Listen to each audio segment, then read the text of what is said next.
তো অপমান। ফার্মের মুরগি কেন বলা হবে? সে কিভাবে ছাত্রদেরকে মুরগি বলে? এটা মুরগি বলার কোনো যৌক্তিকতা আছে?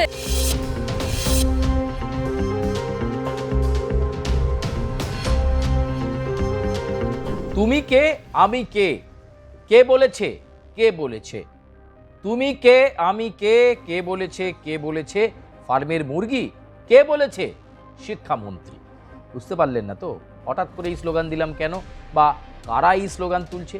এই স্লোগানে উত্তাল এই মুহূর্তে বাংলাদেশ।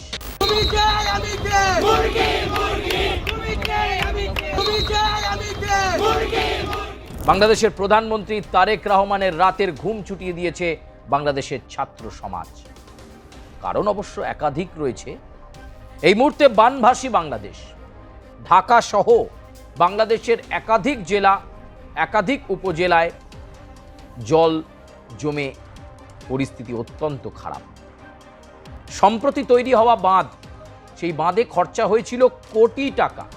সেই বাঁধ ভেঙে বানভাসী বাংলাদেশ, আর সেই বানভাসী বাংলাদেশের মধ্যে হুলুস তুলুস পরীক্ষা।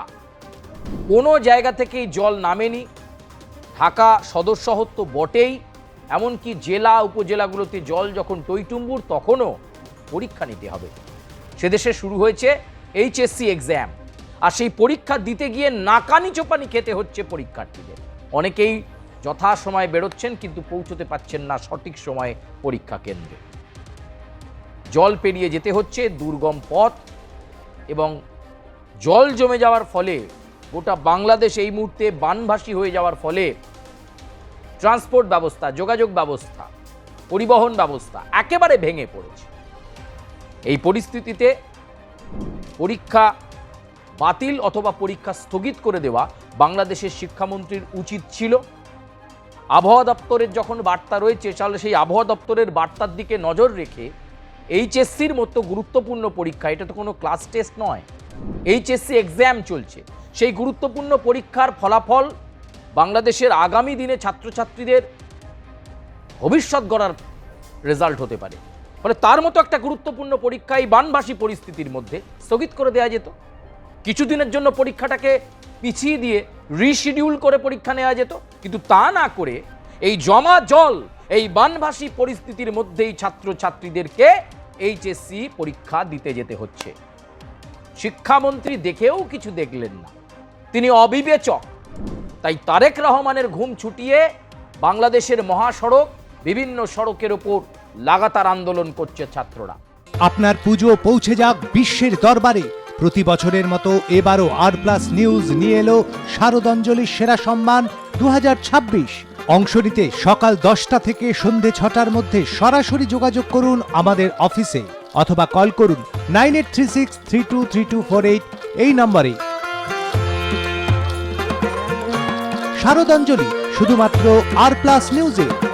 ঢাকা বিশ্ববিদ্যালয়ের সামনে, এইচএসসি বোর্ডের সামনে, বিভিন্ন সড়ক, মহাসড়কের সামনে ছাত্রছাত্রীরা অবস্থানে বসে পড়েছেন।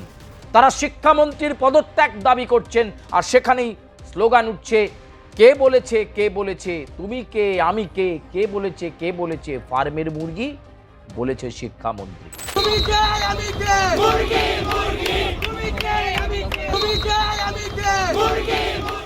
সেই শিক্ষামন্ত্রীর পদত্যাগ তারা দাবি করছেন, কিন্তু এখানেই শেষ নয়। এতটা জল যন্ত্রণা, বানভাসী পরিস্থিতির মধ্যে বাংলাদেশ রয়েছে, বন্যায় প্লাবিত বাংলাদেশের গ্রামকে গ্রাম, তবু পরীক্ষা রাখতে হবে, পরীক্ষাটাকে স্থগিত করা যাবে না। এইচএসসির মতো গুরুত্বপূর্ণ পরীক্ষা। এরই মাঝে আবার ভৌতবিজ্ঞানের প্রশ্নপত্রে ভুল জানিয়ে বেজায় ক্ষুব্ধ ছাত্রছাত্রীরা। তারা বলছেন তারেক রহমানের সরকারের এই শিক্ষামন্ত্রীর অবিলম্বে পদত্যাগ চাই, নতুন করে পুনরায় পরীক্ষা চাই। তারা দাবি করছেন সরকার তো জানে যে বৃষ্টি হচ্ছে, সরকার তো জানে যে নতুন তৈরি হওয়া বাঁধ ভেঙে গিয়ে বাংলাদেশের বিভিন্ন জেলা প্লাবিত, জনজীবন বিপর্যস্ত, ট্রান্সপোর্ট নেই। কি করে তারা সঠিক সময়ে পরীক্ষা কেন্দ্রে তাদের জীবনের অত্যন্ত গুরুত্বপূর্ণ, কেরিয়ারের অত্যন্ত গুরুত্বপূর্ণ পরীক্ষা দিতে তারা পৌঁছবেন? অবিবেচক এই সরকার, যার বিবেচনা নেই, উদাসীন, শিক্ষামন্ত্রী কিছুই বোঝেন না। এরকম একটা পরিস্থিতি তৈরি হয়েছে, নাজেহাল একটা পরিস্থিতি। নিকাশি ব্যবস্থা নিয়ে অভিযোগ যখন উঠছে সেই সময় সেই জুলাই মাস, দেখুন বাংলাদেশে জুলাই মাস মানেই হচ্ছে একটা ভয়ঙ্কর মাস হয়ে দাঁড়িয়েছে। এই জুলাই আন্দোলন, আবার জুলাই মাসে এই আন্দোলন। তারেক রহমানের রাতের ঘুম ছুটে গেছে ছাত্রছাত্রীদের এই আন্দোলনে।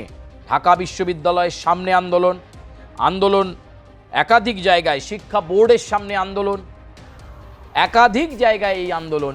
আর সেই আন্দোলনের জেরে নাজেহাল পরিস্থিতি তৈরি হয়ে গেছে। ছাত্ররা ক্ষুব্ধ।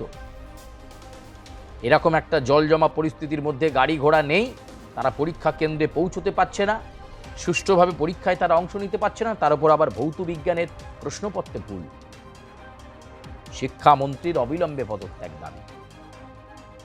তারেক রহমান যদিও এখন এই মুহূর্তে কোনো স্টেটমেন্ট দেননি, কিন্তু বাংলাদেশে এই মুহূর্তে উত্তাল পরিস্থিতি। আবার সেই 2024 সালের স্মৃতি ফিরে এলো।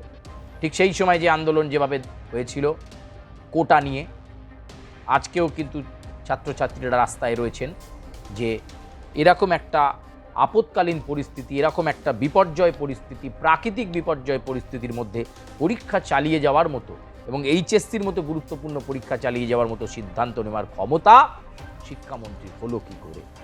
তার বিবেচনার মধ্যে নেই, তিনি বিবেচনার মধ্যে পড়েন না, তার পরিবার নেই। এই প্রশ্নগুলোই কিন্তু ছাত্রছাত্রীরা তুলছে এবং স্লোগান হচ্ছে তুমি কে, আমি কে, কে বলেছে, কে বলেছে ফার্মের মুরগি, তুমি কে, আমি কে, কে বলেছে, কে বলেছে শিক্ষামন্ত্রী। শিক্ষামন্ত্রীর পদত্যাগ চাই, চাই, চাই, এই দাবিকে জোরালো করছে বাংলাদেশের ছাত্ররা। নয়তো আবার এক নতুন আন্দোলনে তারেক রহমানের সরকার কিন্তু অত্যন্ত গুরুত্বপূর্ণ বড় পরীক্ষার মুখে পড়ে যাবে। কি রে, তোর বেশ র্যাশ হয়েছে দেখছি। হ্যাঁ রে, কি করবো বলতো, র্যাশগুলো কিছুতেই কমছে না। অনেক কিছু ইউজ করলাম তবুও কমছে না। আমার মনে হয় তোকে কোনো একজন ভালো ডার্মাটোলজিস্টের কাছে দেখানো উচিত। তুই ঠিক বলেছিস, কিন্তু কোনো ভালো ডার্মাটোলজিস্ট থাকলে একটু সাজেস্ট কর না প্লিজ। এই তোর তো একবার র্যাশ হয়েছিল না? তুই কোথায় দেখিয়েছিলিস? তুই একবার গৌরীদেবী হসপিটালসে দেখাতে পারিস, ওখানে ভালো এক্সপিরিয়েন্স ডার্মাটোলজিস্ট আছে। আমারও সেম প্রবলেম হয়েছিল, এখন ওখানে ট্রিটমেন্ট নিয়ে আমি এখন ঠিক আছি।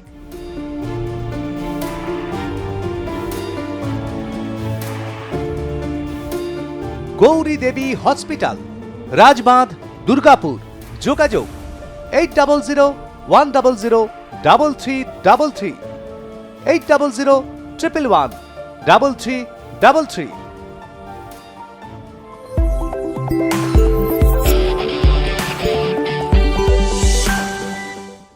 শিক্ষামন্ত্রীর বিরুদ্ধে কি তারেক রহমান কোনো ব্যবস্থা নেবেন? শিক্ষামন্ত্রীকে ডেকে কি কোনো বৈঠক করবেন? পরীক্ষা সূচি কি নতুন করে হবে, পিছিয়ে দেওয়া হবে? এই বানভাসী পরিস্থিতির জন্য কে দায়ী? কোটি টাকার বাঁধ যে কয়েক মাস আগে দেওয়া হয়েছিল সেটা ভেঙে গেল কি করে? কি ধরনের সামগ্রী দিয়ে বাঁধ তৈরি করা হয়েছিল? একদিকে জনসাধারণের চাপ, একদিকে দেশের ছাত্র সমাজের চাপ, আর এই দুই চাপে রাতের ঘুম ছুটে গেছে তারেক রহমানের। তিনি কি করবেন বুঝতে পারছেন না।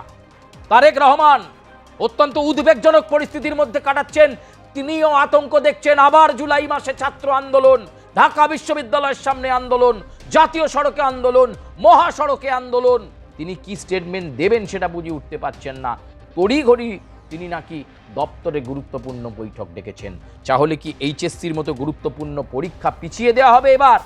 তাহলে এতদিন কেন টনক নড়েনি? আবহাওয়া দপ্তরের বার্তা ছিল যে বাংলাদেশে ঘোরতর প্রাকৃতিক বিপর্যয় আসছে বলে। সব মিলিয়ে বাংলাদেশের এই আন্দোলনে এই মুহূর্তে গোটা বাংলাদেশ যথেষ্ট উত্তাল। তবে তারেক রহমান এখানে কতটা বলিষ্ঠ পদক্ষেপ নিতে পারেন, কিভাবে ছাত্র সমাজকে শান্ত করতে পারেন, তার দিকে অবশ্যই আমাদের নজর রাখতে হবে। প্রিয় দর্শক বন্ধু, আজকের মতো প্রতিবেদন এ পর্যন্তই। আপনারা লাইক করবেন, কমেন্ট করবেন, সাবস্ক্রাইব করবেন এবং বেল আইকনে প্রেস করতে ভুলবেন না। ধন্যবাদ।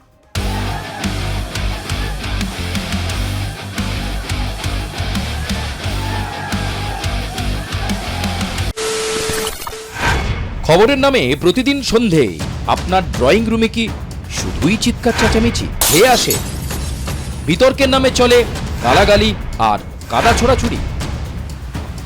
এবার সময় পরিবর্তনের, কারণ আমরা কান ফাটানো চিৎকারে বিশ্বাস করি না। আমরা বিশ্বাস করি খবরের সত্যতায়। আমরা কোনো পক্ষের হয়ে গলা ফাটাই না, আমরা সাধারণ মানুষের হয়ে প্রশ্ন তুলি। চিৎকার নয়, শুধু খবর হবে যেখানে বিতর্ক আছে কিন্তু কুৎসিত ঝগড়া নেই। সঠিক তথ্য, বিশ্বস্ত খবর। নজর রাখুন আর প্লাস নিউজে।